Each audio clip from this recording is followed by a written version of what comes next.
इधर 137 दिन बाद संसद पहुंचे राहुल गांधी। इधर इंडिया गठबंधन पर आया संकट। दिल्ली हाई कोर्ट ने जारी किया नोटिस। 26 दल, 16 पार्टियां और 142 सांसद सब हो गए परेशान। जज साहब ने नोटिस में लिखा, बहुत बड़ा एक्ट, बीसीसीआई के वकील की दलील वाली कॉपी भी आएगी काम। उधर राहुल गांधी 137 दिन बाद मां सोनिया गांधी के साथ संसद भवन पहुंचे। संसद में कई सांसदों ने उन पर तंज कसे और कांग्रेसियों ने राहुल के आने का जश्न मनाया। अभिषेक शर्मा की न्यूज क्लिक को लेकर कांग्रेस पर चीनी कनेक्शन के आरोप लगे तो इधर इंडिया गठबंधन पर ही बड़ा संकट आ गया। गठबंधन के बड़े बड़े नेता ये सोचने लगे कि राहुल के संसद जाते ही ऐसा क्या हो गया। दरअसल इंडिया गठबंधन के नेताओं को हाईकोर्ट का एक नोटिस मिला जिसमें 26 दल, 16 पार्टियां और 142 सांसदों वाले गठबंधन से ये सवाल पूछा गया। याचिकाकर्ता गिरीश भारद्वाज ने अपनी याचिका में कहा कि अपनी राजनीतिक गठबंधन का नाम इंडिया रखकर आप लोगों ने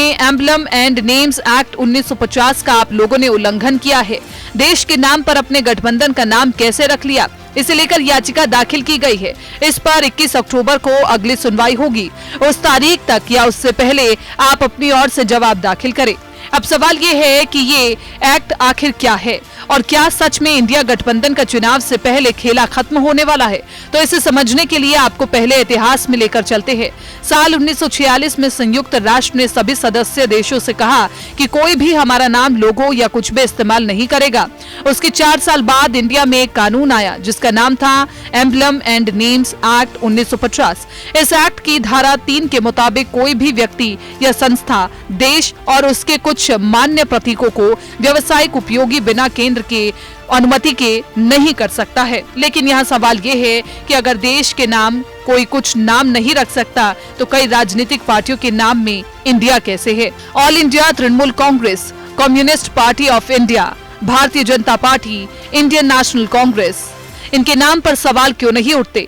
यहाँ तक कि भारत में तो कई न्यूज चैनल के नाम में भी इंडिया आता है, जैसे India TV, times of India, Hindustan times. अगर देश के नाम के व्यवसायिक इस्तेमाल की इजाजत नहीं है तो फिर उन्हें इजाजत किस ग्रांट पर मिली। तो इसे समझने के लिए आपको एक पुराने केस का किस्सा सुनाते हैं। इंडिया गठबंधन की तरह ही बीसीसीआई के खिलाफ कोर्ट में याचिका दाखिल हुई। याचिकाकर्ता ने कहा, जज साहब ये तो नियमों का उल्लंघन है।